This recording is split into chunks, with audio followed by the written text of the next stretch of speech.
9장에 보면 예수님께서 떡 5개와 물고기 2마리로 5,000명을 먹이신 기적이 나옵니다. 기적에 관한 이야기가 나옵니다. 오병이어의 기적이죠. 이 먹은 자가 남자만 5,000명이라고 했습니다. 그러니까 남자만 5,000명이니까 여자와 어린아이들까지 합치면 아마도 10,000명 또는 그 이상이 됐으리라고 생각됩니다.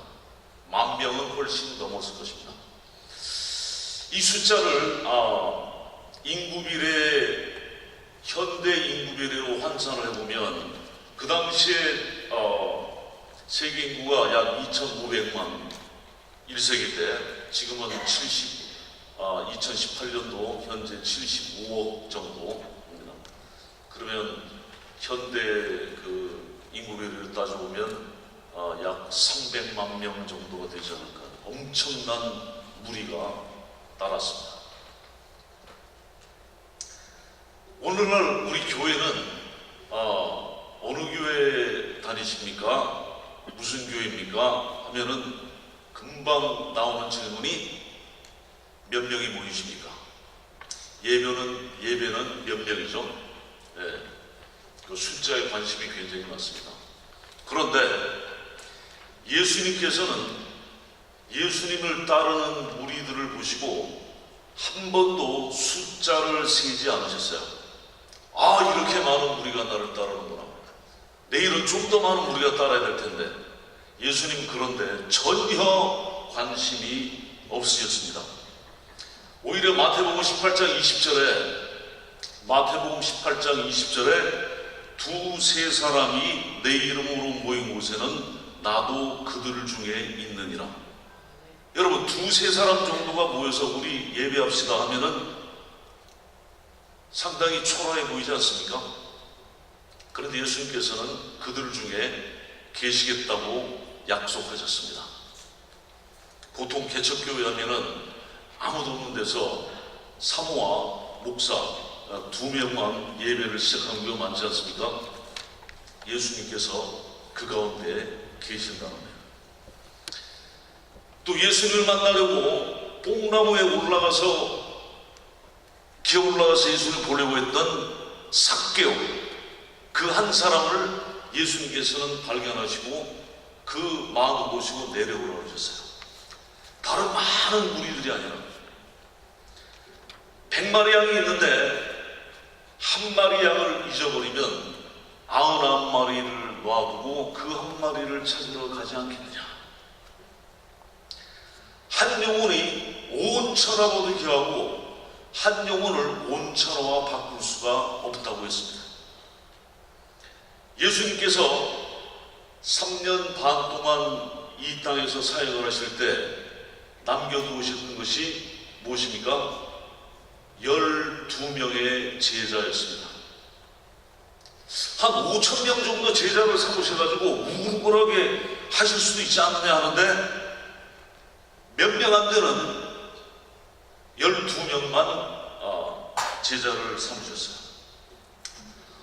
오늘날도 북한에 숨죽여가면서 5명, 6명, 2명, 3명이 모여 골방에 모여서 찬송가 소리, 성경 읽는 소리가 새어나갈까봐 그 소리를 꾹꾹 참으면서 같이 무릎 꿇고 찬 골방에서 예배를 드리는 참 신도, 참 교회가 있다는 사실입니다. 예수님의 반응은 남자만 5,000명, 10,000명 정도가 따라오니까 드디어 이 무리들이 내가 하나님의 아들인 것을 알아보고 내 기적을 보고 따르기 시작하는구나. 내가 내일부터는 더 많은 기적을 일으켜서 5만, 10만 명 전부 나를 따라오게 했다. 그러셨습니까? 아닙니다.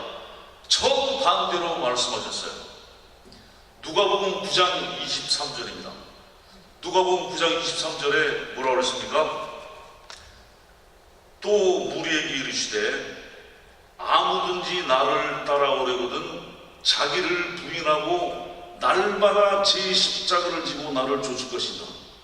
오히려 그 따르는 무리들에게 도전하셨어요. 나를 따라오고 싶으냐? 나를 따라오면 내가 기적을 일으켜서 배부르게 해주고 이제 먹고 살 걱정이 없게 해주고 부자가 되게 해주고 자녀들도 잘 되고 무병장수하게 해주겠다. 그렇게 말씀하셨습니까? 전혀 반대입니다. 십자가를 지고 나를 따르라. 그러니까 이 무리들은 자기들이 따르던 무리들이 예상했던 바와 전혀 반대의 말씀하시니까 이제 혼동되기 시작합니다. 가만해서 예수님 따르면은 이게 편해지고 좀 더 이게 생활이 나아지고 풍족해져야 되는데 십자가를 지고 따르라고 하신다. 그때부터 무리 중에 많은 사람들이 예수님을 떠나갔다 그랬어요. 예수님이 지라고 했던 이 십자가. 그래서 오늘은 날마다 십자가를 지고 나를 따르라고 하시는 이 예수님의 십자가의 현장으로 우리가 과연 이 십자가가 무엇을 의미하는지 그 현장으로 가보기를 원합니다. 그날 예수님께서 갈보리 언덕의 십자가에 못 박히시는 현장에 무슨 일이 일어났는지를 보고 그 사건이 우리에게 어떤 의미가 있는지 알아보기를 원합니다. 우리가 예수 그리스도의 십자가에 못 박히신 이야기를 되짚어보면 예수님께서는 십자가의 형벌을 받으실 이유가 전혀 없음에도 불구하고 정죄를 받아 사형에 처하시게 되었습니다. 이것은 역사상 가장 불공정하고 불의한 재판이었어요. 죄가 없으신 예수님을 사형에 처한 행위는 사람들이 행한 최악의 행동이었습니다. 이제 예수님을 조롱해서 유대인의 왕이다 라고 쓴 표지를 붙이고, 자, 너는 왕이니까 왕관을 써야지 해서 가시로 만든 왕관을 머리에 짓눌러 씌웠습니다. 그리고 그들은 예수님께 왕이냐? 그러면은 홍포를 입어라. 자주색 홍포를 입히고, 또 손에는 너 왕이면은 왕이 가진 호를 가져야지. 그 호를 상징하는 갈대를 쥐어줬습니다. 생각해 보십시오. 얼마나 조롱거리가 되셨습니까? 예수님을 십자가에 못 박을 때에도 원래 십자가에 못 박을 때는 한 명만 박는 것이 원칙이었습니다. 너 왕이니까 양옆에 영의정, 좌의정, 신하를 둬야지 해서 그 신하를 두는 것에 빗대어서 조롱해서 오른쪽과 왼쪽에 강도 2명과 함께 십자가를 형을 받게 하였습니다. 그리고 그들은 예수님을 향하여, 자, 이제 내가 왕이냐? 왕이면 십자가에서 스스로 내려와서 스스로 한번 구원해봐라. 그 기적을 한번 일으켜봐라 라고 물려되었습니다. 이것은 갈보리에서 일어난 코미디였어요. 희극이었습니다. 그런데 이 희극 코미디의 클라이막스에서 극적으로 드라마로 바뀝니다. 유대의 지도자들이 중심 무대에서 사라지고 하나님께서 그 중심에, 그 센터 스테이지에 이제 나타나십니다. 갈보리는 하나님의 저주가 쏟아진 곳입니다. 인간의 장무리한 불의가 행하여 준 것과 동시에 독생자 예수님을 희생하신 하나님의 사랑이 나타난 곳입니다. 그러므로 갈보리는 우리에게 가장 중요한 의미가 있는 장소입니다. 예수님께서 십자가에 못 박히신 때는 6월절 주간에 금요일 아침 9시였습니다. 십자가에 못 박히신 오전 9시부터 오후 3시까지 이 6시간 동안 십자가에 달려주셨는데, 운명하시까지 이 6시간 동안 십자가에 못 박히신 채로 달려 계셨는데요. 이 6시간의 장면은 오전 9시부터 정오까지 3시간 동안, 전반부와 정오부터 오후 3시까지의 이 후반, 오후 3시까지 3시간, 이 전반 3시간과 후반 3시간으로 극명하게 대조를 이루면서 나뉘어집니다. 자, 그러면 먼저 못 박히신 오전 9시부터 12시까지 3시간 동안 어떤 일이 일어났느냐? 예수님께서 십자가에 달리셔서 조롱과 희롱을 당하신 겁니다. 코미디가 일어난 거예요. 희극이 일어났어요. 본문 44절입니다. 44절에 때가 제6시쯤 되어 라고 했습니다. 때가 제6시쯤 되어. 이 6시라는 것은 6시 아닙니까? 유태인의 하루는 오전 6시에 시작합니다. 이 오전 6시에 시작하니까 6시면은 6시간 후죠. 그럼 몇 시입니까? 정오죠. 12시. 그러니까 오전 6시에 시작해서 시작을 하니까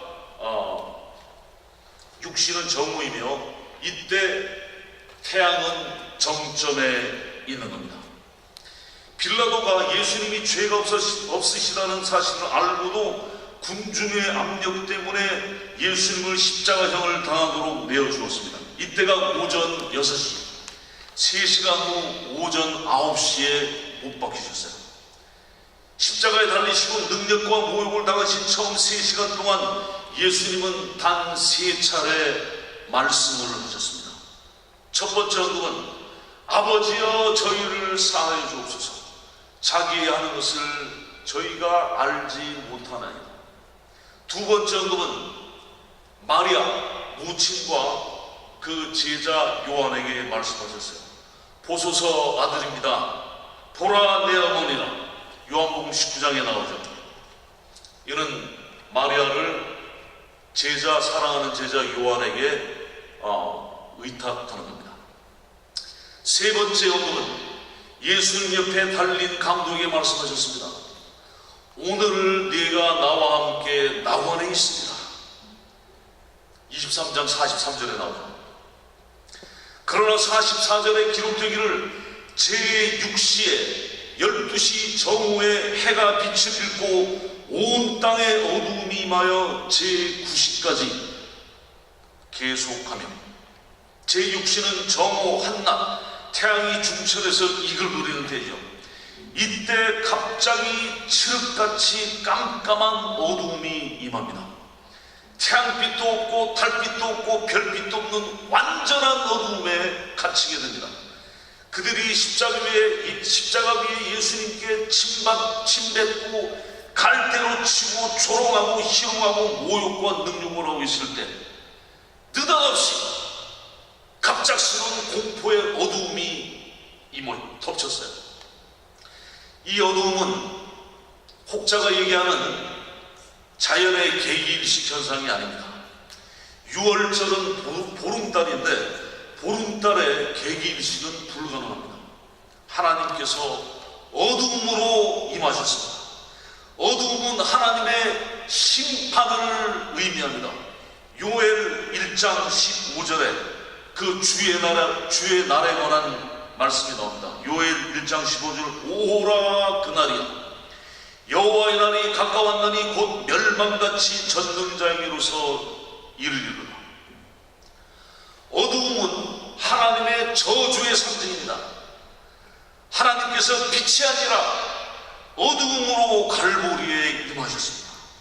이곳 갈보리에서 정오 낮 12시부터 오후 3시까지 어둠으로써 하나님의 저주가 쏟아지고 있습니다. 이 저주는 그 로마 사람들에게도 쏟아진 저주가 아니었고 유대 지도자들에게 쏟아진 저주도 아니었고 군중들에게 쏟아진 저주도 아니었습니다. 그러면 이 저주는 누구에게 대한 저주였습니까? 독생자 예수 그리스도에게 쏟아진 하나님의 저주였습니다. 하나님께서 최대의 저주와 분노를 그 아들 예수 그리스도에게 쏟아 부으십니다. 우리가 받아야 될 분노와 저주를 형벌을 예수님께서 친히 감당하고 계신 겁니다. 이 잔은, 이 쓴 잔은 예수님께서 겟세마네 동산에서 이미 예견을 하셨습니다. 겟세마네 동산에서 기도하실 때 이 쓴 잔을 예견하시고 땀방울이 핏방울이 되도록 기도하시면서 아버지, 할 수 있으면 이 잔을 내게서 옮기시옵소서. 그러나 내 뜻대로 마옵시고 아버지의 원대로 없어서.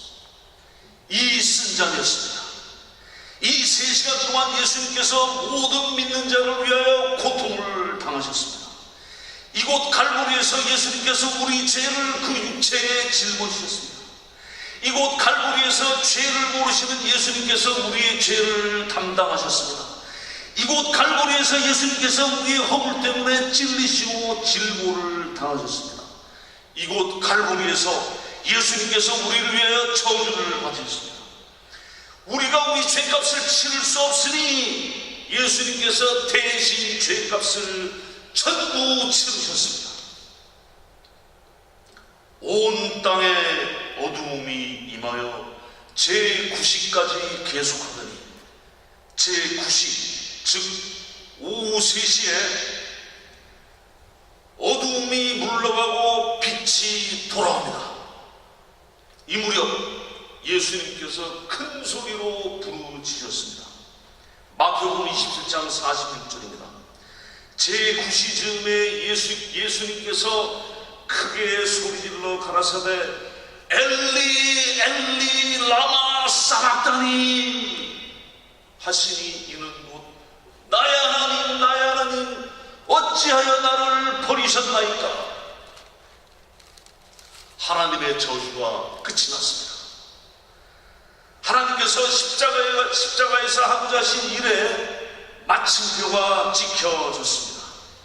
이때 45절 말씀을 보면 성소의 휘장 한가운데가 찢어지나 성소의 휘장 한가운데가 이때 찢어졌습니다.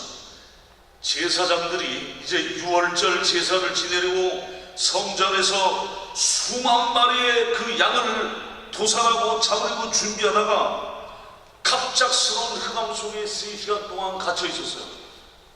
우왕좌왕했습니다. 이제 3시간 후 어둠이 끝나고 빛이 비치자 이 제사장들은 이제 서둘러서 이 제사가 늦었다. 서둘러서 양을 잡아 제사들을 준비를 하기 시작했습니다. 바로 그때 성소 안에서 성소 안 지성소에서 큰 소리로 찢어지는 소리가 났습니다. 하나님께서 지성소의 휘장 한가운데를 위에서 아래까지 찢으신 겁니다. 성전 안의 지성소는 오직 대제사장들만 1년에 단 한 차례 들어가서 잠시 속죄의 피를 뿌리고 나오는 곳입니다. 이 지성소는 하나님의 임재, 하나님의 존재를 상징하며 모두에게 닫혀진 곳이었어요. 휘장으로, 커튼으로 닫혀진 곳이었어요. 아무나 들어갈 수 없었던 이 지성소를 하나님께서 한가운데를 찢어 여셨습니다.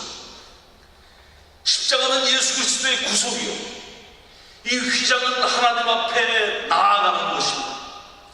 예수님의 죽으심으로 새 언약이 이루어졌습니다.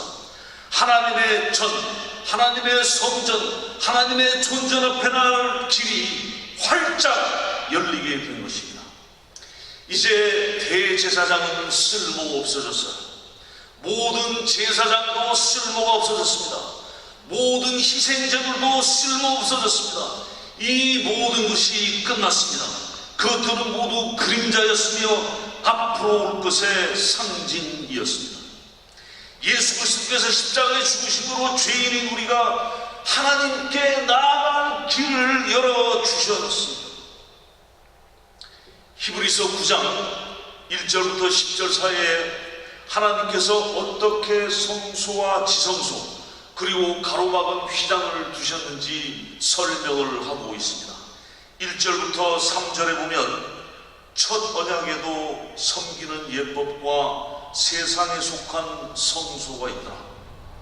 예비한 첫 장막이 있고 그 안에 등대와 상과 진설병이 있으니 이는 성소라 일컫고, 또 둘째 휘장 뒤에 있는 장막을 지성소라고 일컫나니, 그래서 우리가 이 성막의 성소와 지성소를 하나님께서 어떻게 나누시는지 설명하고 있습니다.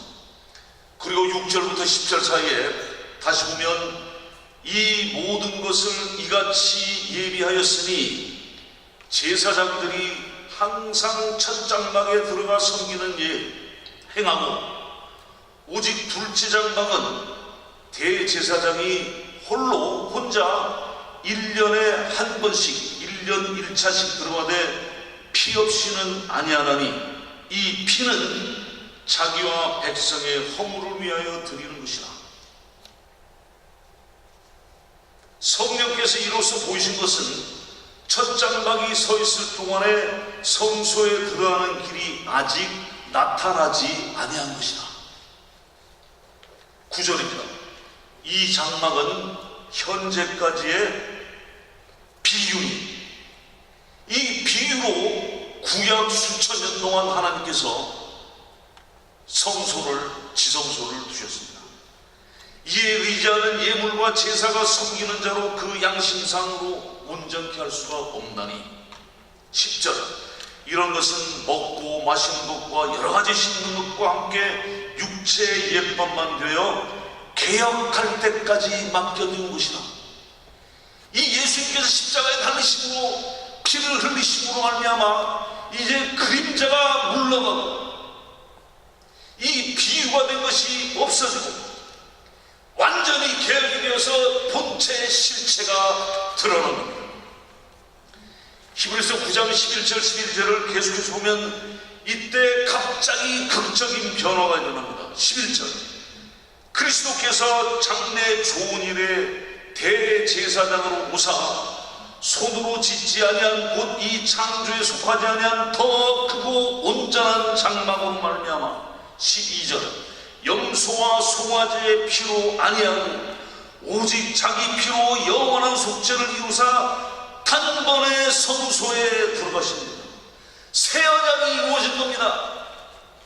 이제 구약 이전의 약속은 폐해지고 신약, 새로운 약속, 새 계명, 새 언약이 이루어졌습니다. 그래야 히브리서 10장 19절 20절에 선언하고 계십니다. 19절입니다. 그러므로 형제들아, 우리가 예수님의 피를 힘입어 성소에 들어갈 담력을 얻었느니. 20절, 그 길은 우리를 위하여 휘장 가운데로 열어놓으신 새롭고 산 길이요 휘장은 저의 육체니라. 이 지성소로 들어가는 휘장은 예수님의 육체였습니다. 예수님의 육체가 십자가에서 갈기갈기 찢어지고 다 부서지심으로 말미암아 이 휘장이 찢어지고 하나님께서 휘장 한가운데를 다 찢으시고 우리가 당당히 하나님 전에 나아갈 수 있는 길을 열어주신 것입니다. 다 끝났습니다. 길이 열리고 부활의 생명이 주어졌습니다. 요한복음 11장 25절 26절에 예수님께서 가라사대 나는 부활이요 생명이니 나를 믿는 자는 죽어도 살겠고 무릇 살아서 나를 믿는 자는 영원히 죽지 아니하리니 이것을 내가 믿느냐. 부활이요 생명이신 이 예수 그리스도를 믿느냐. 요한복음 14장 6절에 예수님께서 내가 곧 길이요 진리요 생명이라고 하셨습니다. 길이요 진리요 생명이고 부활이신 영생이신 이 예수 그리스도께서 이제 모든 길을 열어놓으시고 생명으로 인도하는 모든 길을 열어놓으셨습니다. 예수님께서 마지막으로 다 이루셨다 그랬어요. It is finished. 다 이루셨다.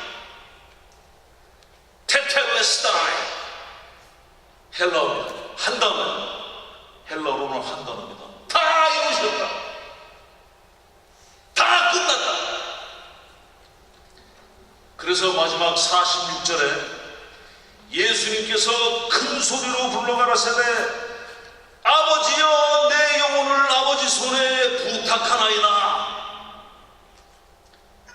말씀에 큰 소리로 불러가라사대 했어요. 6시간 동안의 그 십자가를 계속해서 견디시다가 이제 마지막 배 밑에서 끓어오르는 마지막 소리를 모두어서 말씀하신 것이 아버지여 내 영혼을 아버지 손에 부탁하나이다. 이 말씀하신 후에 운명하셨습니다. 내가 지은 죄 때문에 저주를 받아 영원한 지옥의 형벌을 받을 나를 구하시려고 하나님께서 그의 유월절 어린 양이신 복생자 우리 주 예수 그리스도를 희생하셨습니다. 이것에 나는 어떻게 반응해야 됩니까?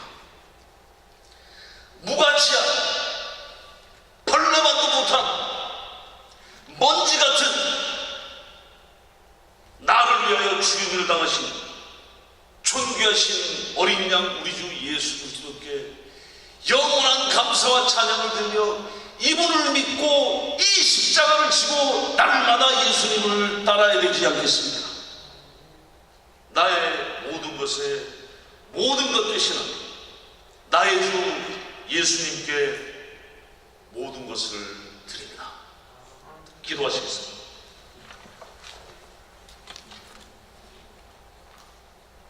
하나님께서 우리를 사랑하신 그 사랑을 확증하신 것이 그리스도께서 십자가의 모진 형벌을 받으심으로 하나님께서 내어주심으로 하나님께서 저에게 대한 사랑을 확증해 주셨습니다. 저희들이 이 예수님을 믿습니다. 부활이요 생명이신 이 예수님을 믿고 날마다 예수님의 십자가를 지고 주님을 따르기를 원합니다. 예수님 이름으로 기도하옵나이다. 아멘.